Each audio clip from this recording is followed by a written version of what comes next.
만나서 반갑습니다. 안성규 목사입니다. 자, 예, 드디어 우리 또 오늘 창세기도 같이 배우는 시간이고 또 오늘 조직신학도 잠깐 좀 살펴봅니다. 하나님의 언약은 누구에게 주어지는가? 예, 요거 한번 좀 보겠습니다. 우리 지난 시간까지 왜 그들이 하나님을 신뢰하지 못했는가? 이적을 봤는데도 왜 신뢰하지 못했는가? 이것에 대해서 설명했어요. 그렇죠? 왜 신뢰하지 못했죠? 세상을 더 좋아했기 때문이죠. 예수님도 이 말씀 하셨어요. 세상을 더 좋아하기 때문에.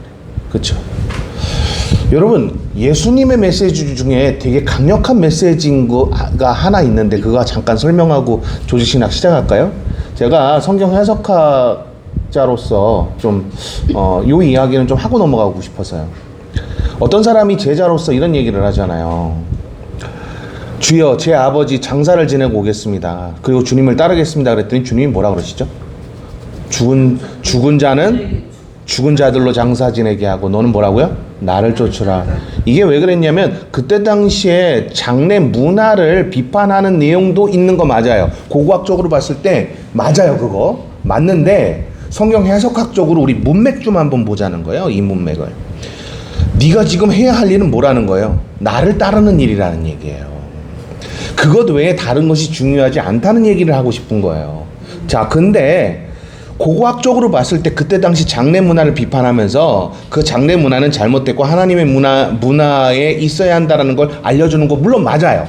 맞는데 여기 문맥으로 성경 해석학적으로 바라봤을 때 예수께서 말씀하시고 싶은 거는요. 너는 지금 그들에게 따라가서 그거 할 일이 아니라 어떻게 한다고요? 주님을 쫓아 제자도의 삶을 살아가는 것이 우선이 되어야 한다라는 걸 설명한 거라고요. 이해되셨죠? 자, 그런데 자, 오늘날 우리가 뭐 교회 안에서도 목동에도 뭐 제자교회가 있더만 그 분열돼 가지고 뭐 칼부림 나고 그랬던 교회. 그죠? 목동 제자교회 그 천관홍 씨가 거기에서 막 디사이플스라고 그 찬양팀으로 뭐 맨날 화요 찬양인가 목요 찬양 했었다며 거기가. 근데 뭐 교회 담임 목사가 뭐 다른 사람하고 이렇게 해가지고서는 원로 목사가 되고 뭐 하다가 서로 부딪히고 해가지고서는 칼부림도 나고 막 그랬다는 교회가 있다고 해요. 예. 그런데 뭐 자세한 건 저도 모르는데 아무튼 그랬다고 해요. 그러니까 뭐 이제 뭐 저는 들은 거니까. 근데 여러분, 제자라는 이 개념을 좀 소개하고 싶어서 제가 지금 이 얘기를 한 건데요. 여러분, 제자라는 말이 히브리권에서 어떻게 사용됐을까? 우리 좀 생각 좀 한번 해봐야 돼요. 이 무슨 얘기냐?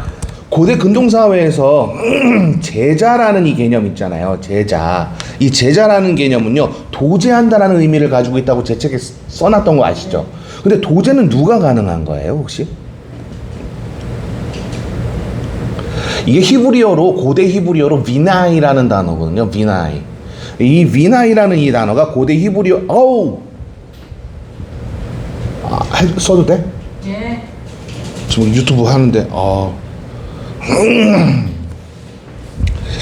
자질이나 상태 등을 온전하게 만들다라는 의미를 가지고 있어요. 다시요. 자질이나 뭐라고요? 상태 등. 그의 상태. 어떤 상태라는 거예요? 뭐 영적이라는 말을 쓰고 싶지는 않지만 그래도 우리나라 말로 어떻게 표현해야 될지 모르니까 영적 상태라고 제가 쓸게요. 자질이나 영적인 상태를 살펴서 온전하게 만드는 게 제자예요. 이해되셨나요? 그럼 여러분, 온전한 제자, 그러니까 도제시킨다는 말은 결국 온전한 상태로 이르게 한다 이런 의미잖아요. 네. 맞죠? 온전한 상태로 이르게 한다라는 그런 의미예요. 그러면 하나님이, 그러니까 제가 또 탈무드 이야기를 하면 또 저 싫어할까봐 제가 그냥 그건 넘어갈게요. 대신 그러더라고. 요번 메일에서도 요번에 카일 얘기 좀 했었잖아요. 아세요? 카일 얘기 좀 들어간 거 아시죠? 별로 좋아하지는 않더라고요. 그래서 제가 이제 탈무드 얘기는 안 할게요. 대신 어떤 사람이 이런 얘기를 했다는 것만 설명할게요. 온전한 상태라는 것은요, 가장 먼저 뭐부터 바뀌어야 된다? 네, 눈부터 바뀌어야 된다라고 얘기한 한 랍비가 있어요. 어디부터 바뀐다고요? 눈이요. 그거를 우리나라 말로 만약에 번역한다면 eyes라는 개념은 아니에요. 그러니까 눈이라는 개념은 아니에요. 우리나라 말로 만약에 번역을 한다면 시선이라고 번역해야 돼요. 시선이요. 됐나요? 그러니까 index eyes라는 표현을 쓰는 게 맞는 것 같아요. 이렇게 온전하게 인덱스가 이렇게 지칭하다 이런 뜻이거든요. index eyes. 그러니까 눈으로 온전하게 이렇게 바라본다 이런 의미로 만약에 해설을 하는 게 더 맞는 것 같아서 제가 설명드리는 거예요. 그러니까 제자가 되기 위해 예수님의 제자가 되려면 뭐부터 바뀌어야 된다는 거예요? 시선이에요. 세상을 향한 시선이면 여러분 바뀌지를 않아요. 여러분 동의하시죠? 하나님을 향해서 시선이 온전하게 있을 때 그러니까 주님을 의탁하게 돼요. 그리고 그분의 뜻에 온전한 상태가 되기 위해서 그분의 것을 그러니까 잡게 되죠. 맞죠? 예. 그런데 여러분 왜 출 이집트 세대들이 그 짓을 못했냐 이 이야기를 피앙세가 지난 시간에 그 단락에서 했던 말이 있잖아요.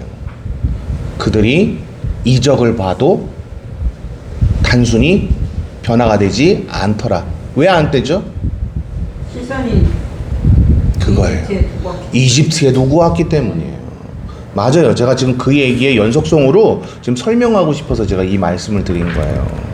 그러니까 우리의 시선은 언제나 다른 곳에 있으면은요 자꾸 오락가락해요. 그러니까 맨날 말이 바뀌는 거예요. 여러분 일관되게 말을 해야 되지 않아요? 일관되게 말하지 않아요? 그냥 이랬다 저랬다 해도 돼요? 답답하지 않아요? 이랬다 저랬다 하는 사람하고 같이 일하면? 지도자가 이랬다 저랬다 해. 그럼 그 사람 이랬다 저랬다 하면은 그거 맞추느냐고 힘들지 않아요? 스트레스 받지 않아요? 그러더라고 진지한 얘기는 못하는 그쵸? 여러분 이랬다 저랬다 할 수가 없게 되는 게 뭐 때문이에요? 하나님은 먼저 믿음을 주시기 전에 그러니까 하나님의 길로 하나님 안에 두시기 전에 뭐부터 세우신다 그랬죠? 피앙세가? 그렇죠. 기준이죠. 기준. 피앙세가 말한 것처럼 기준을 먼저 세우신단 말이에요. 그러면 우리는 절대로 왔다리 갔다리 하지 않아요. 이 기준이 없기 때문에 왔다리 갔다리 하는 거예요. 동의하세요? 네. 동의 안 해도 어쩔 수 없어요. 당연한 거니까. 그렇죠? 네. 오케이. 자, 그러면 이제 다음 단락이 이해가 될 거예요. 물론 이것은부터 한번 봅시다. 그러면 물론 이것은 하나님의 명령을 그대로 따른 것이지만 모세가 이것에 대해 철저히 그들에게 강조한 것은 하나님을 더욱 신뢰하는 삶을 살도록 하기 위함이었다는 거죠. 동의하세요? 계속해서 하나님은 훈련을 시켰던 목적. 여러분 그러니까 시내산에서 그들에게 계속해서 훈련을 하실 수밖에 없었던 입장. 바로 그 입장, 그 이유는 결국 하나님을 더욱더 신뢰할 수 있도록 그래서 그것이 삶에 온전히 드러나면서 나타나도록 그렇게 해야 했다는 것입니다. 여기까지 다 이해되셨나요? 모세의 이러한 노력에도 불구하고 백성 중에는 이것을 이해하지 못하고 안식일에도 어땠다고요? 만나와 메추라기를 거들어 나가는 연약함을 보인 존재들도 있었다는 거죠. 그래서 시내산에 이르기 전에 기본적인 법 제도가 그들에게 형성되어야 했었어요. 봐요. 피앙세는 지금 지난번 단락에서도 얘기하고 있지만 요번 단락에서도 뭘부터 먼저 제시하고 있어요. 따라해보세요. 기준부터 제시하잖아요. 봐요. 조직신학은 이렇게 중요한 거예요. 예수를 온전하게 바르게 믿으려면 기준부터 세울 수 있게끔 만들어줘야 한다는 거죠. 그래서 조직신학이 탄생된 거예요. 근데 어떤 학교는 아세아 연합신학대학교? 거긴 여러분 조직신학이 없더라고요. 깜짝 놀랐어요. 없어. 모건대학교, 감리교신학대학교 없어. 깜짝 놀랐어요. 그럼 그 기준 없이 어떻게 믿어요? 와, 깜짝 놀랐습니다. 자, 제가 맨날 우리 장로교는 너무 월등해 그런 얘기를 했다고 어떤 사람이 메일을 보내더라고요. 장로교가 월등한 게 아니고 청교도와 프로테스탄트 정신을 가지고 있는 곳이 월등한 거죠. 하나님이 월등하게 하시니까.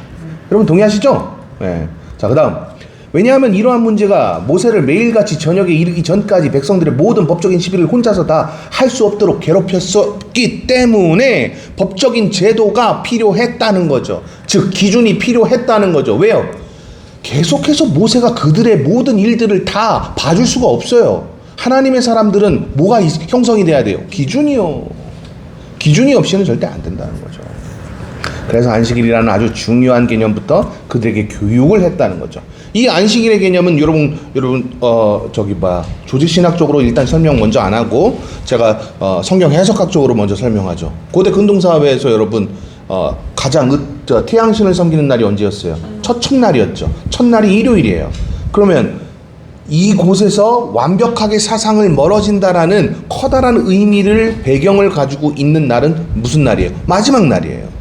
예, 그래서 7일째 되는 날을 하나님께서 그들에게 강조하시고 모세를 통해서 계속 그것을 언급하도록 얘기하신 거죠. 이런 배경을 모르니까 지금도 안식일을 지키는 종교들이 많잖아요. 아, 그것 때문에 이단이에요? 아니요. 이단적 요소는 제가 여기서 또 언급하면 또 뭐라고 하니까 일단 성경적인 잘못된 문자적 해석이 이단이에요. 어찌 됐건 그건 중요하지 않아요. 그렇지만 진짜 중요한 건 안식일에 대한 교육을 철저하게 시켰던 모세의 의도를 보자는 거예요. 뭐 하자는 거예요 지금? 첫째 날에 있었던 즉 태양신의 문화에서 완벽하게 벗어나라는 거였어요. 자, 어떤 랍비 이야기를 제가 하면서 뭐라 그랬어요? 가장 먼저 하나님께서 뭐부터 온전하게 되기 위해서 뭐부터 바꾸신다 그랬죠? 시선이요. 시선부터 바꾸신다고요. 근데 이 시선을 못 바꾸는 사람들은 예수 믿을 수 있어요? 죄송해요. 저는 그렇게 못 가르치겠어요. 보편주의로 여러분 강조하게 되면 정말 자유주의적 해설이 돼요. 그래서 전 그렇게 못 하겠어요. 제가 그렇게 가르쳐서 여러분 제가 지옥 가면 좋겠어요? 아니요.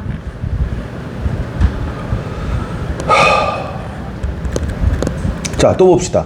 이스라엘은 여러 가지 준비를 거쳐서 특히 안식일의 교육을 철저히 거친 후에 언약을 맺을 수 있도록 예비된 시내산에 도착한다는 거죠. 자, 피앙세가 그 다음 이야기 뭐라고 얘기하는지 보세요.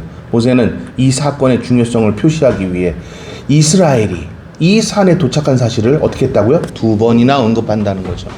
모세의 글에는요, 강조 형태로 2번 이상 언급되면은요, 이거는 무조건 기억하라는 거예요. 그런 개념이 등장한다는 거죠. 뭘 기억하라는 거예요? 멀어지라는 거예요. 어디로부터요? 니네가 두고 온 그 시선이요. 어디요? 이집트로부터요. 여기까지 이해되셨죠? 자, 그 다음 한번 보자고요.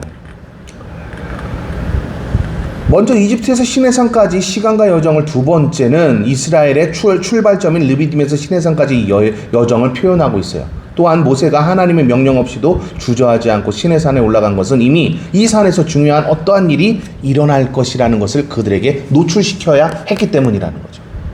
뭘 노출시켜요? 하나님의 기준을 명확하게 제시하는 뭘 주시죠? 법이요. 그 법을 우리는 뭐라고 불러요? 토라라고 부르는 거예요.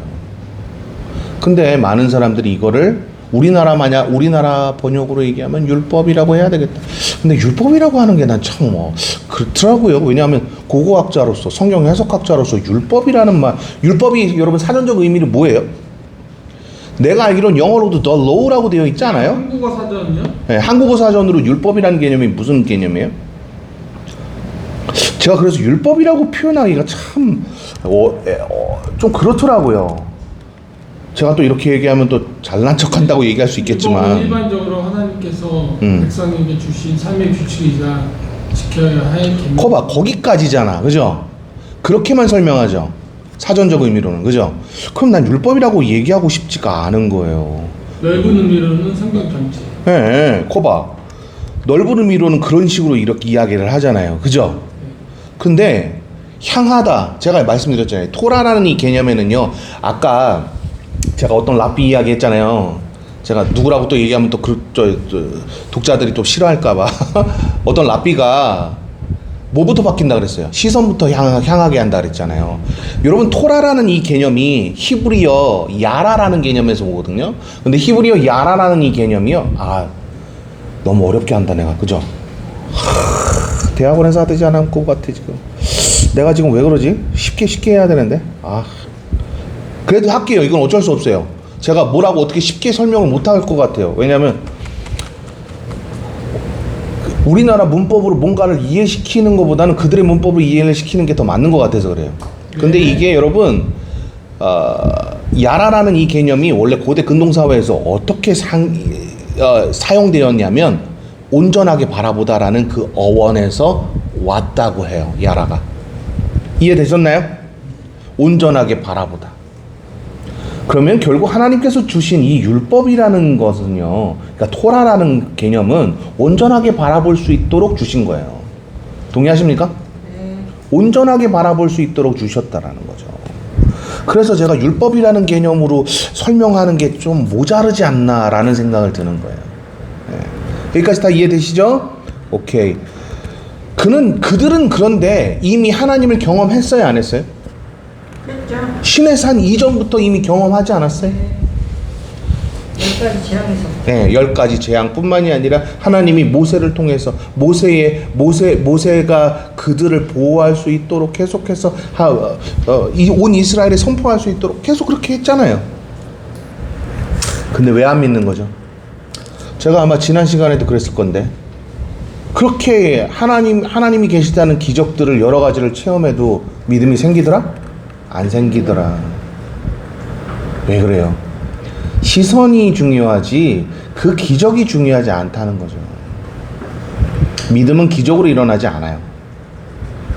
제가 이렇게 얘기하면 아니 예수님께서도 그 믿음 때문에 이적을 베푸신 거 아니냐고. 제가 지금 말씀드리는 건 오늘날의 현상을 이야기하는 겁니다. 오늘날에는 여러분 믿음을 보시고 이적을 베푸는 현상이 자주 있어요? 그렇지 않잖아요. 먼저 이적을 그들한테 막 소개하면서 막 여러분 어떻게 해요? 여러분 다 같이 한번 따라해 보세요. 할렐루야 할렐루야 이 짓거리 하면서 기도원에서 어떤 짓 해요? 그래 놓고서는 이게 혀가 여러분 할렐루야 할렐루야 할렐루야 할렐루야 할렐루야 이렇게 하다가 이제 방언이 터졌다고 얘기하잖아요. 그죠? 그러고서 막 신기해가지고 막 이러잖아요. 사람들. 결코 그걸로 믿음이 온전해질 수 없다는 얘기를 하고 싶은 거죠. 왜? 믿음을 통해서 이적을 경험한 게 아니라 그걸 통해서 하나님을 바라보려고 하기 때문이에요. 오늘날의 현상을 말씀드리는 겁니다. 그렇기 때문에 제가 그래서 말씀드리잖아요. 복음주의, 근본주의, 오순절 성령 강림주의 같은 그런 잘못된 그것들만 강조하는 교단들은 다 이단이라고요. 그래서 제가 말씀드리는 거예요. 자, 다음. 아무튼 19장에서부터 24장까지 묘사된 이 중요한 일은 하나님을 사랑하는 것과 이웃을 자신처럼 여기라는 삶의 지침서와 같은 중요한 메시지를 선포하고 있어요. 그래서 우리는 토라라고 부르기도 해요. 그렇지만 아까 제가 히브리어 야라라는 이 개념이 어원이 뭐라 그랬어요? 온전히 바라보다요. 온전히 바라보다. 그러니까 법은 하나님께서 제시하신 바로 이 우리가 613개의 항을 가지고 있는 이 법 말입니다. 이 법은 결국 온전한 시선을 갖게 한다는 거죠. 동의하십니까? 네. 아멘. 그럼 온전한 시선을 바라보게 한다면 우리는 왔다리 갔다리 안 해요. 누가 어떤 말을 해도 흔들리지 않아요. 여러분 맞죠? 네. 근데 흔들려. 대부분 교회 다닌다고 하면서 내 앞에서 막 믿음 자랑해. 그런 사람들 내가 정말 숱하게 많이 봤는데 흔들리잖아요. 우리 교회에도 그 흔들린 사람들 얼마나 많이 있었어요. 근데 결국 다 어떻게 됐어요? 다 갔잖아요.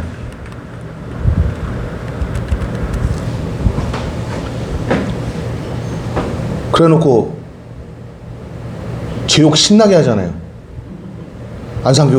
안상규라는 사람은 너무 보수적이라 다른 걸 절대로 받아들이지 않는다.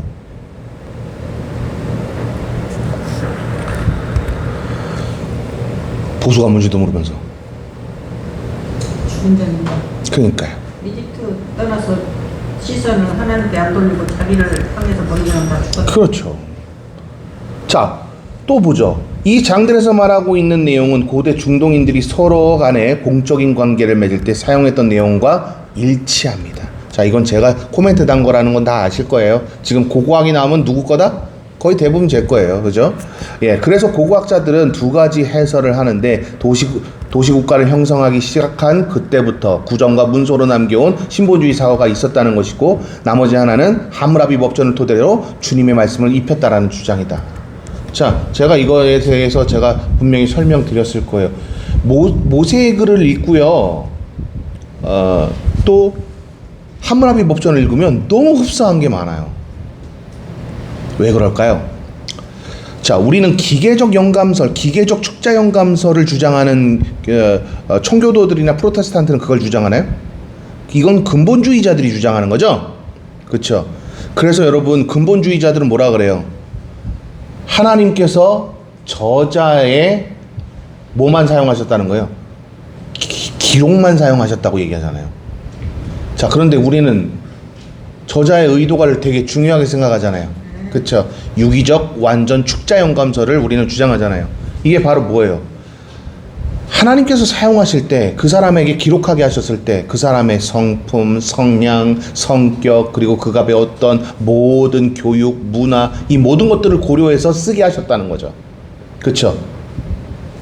그러니까 유기적 완전 축자 영감설을 믿는 사람이라면 여러분, 이 크나안 땅 팔레스타인이라든지 또 저쪽 오른쪽으로 가면 이제 갈대아 쪽이라든지 왼쪽 밑으로 이렇게 가면은 이집트라든지 그런 나라들이 전부 다 함무라비 법전의 영향을 받았던 나라들이거든요. 고고학적으로 바라보면. 그러니까 모든 노예들도 함무라비 법을 다 알고 있어요. 하나님의 말씀을 전할 때 모세에게 전했던 것들은 모세에게, 여러분, 모세의 수준에 맞게 하나님은 전하셨겠죠. 근데 이들의 수준에 맞추려고 모세는 뭘 사용했다는 거예요? 결론은 함무라비 법전과 같은 그런 문법을 사용해서 하나님의 메시지를 녹여냈다는 거예요. 여기까지 다 이해되셨죠? 네. 오케이. 자, 아무튼 하면서 여기 봅시다. 아무튼 이 장에서 언급되고 있는 율법의 해설이 전체적으로 과거, 현재 어떻게 했다고요? 미래 방식으로 전개된다. 이거 여러분 되게 중요해요. 왜냐하면 자꾸 과거의 개념과 현재의 개념과 미래의 개념을 오늘날의 한국의 문화로 이해하면 굉장히 위험해요. 무슨 얘기냐? 여러분, 창세기를 읽으면서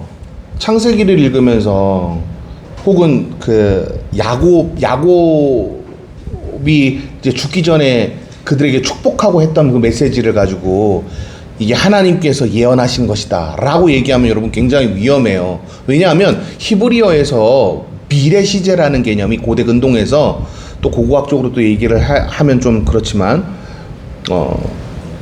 고대 근동 사회에서 사용하던 언어들은요, 미래 시제라고 하면은요 대부분이 다 3일이 지난 이후부터 많게는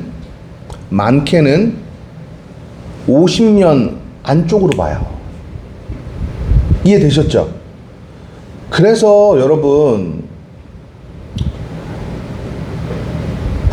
아직까지도 그 근본주의자들은 여러분 주님이 재림하실 때 구름 타고 온다고 얘기하는 놈들이잖아요.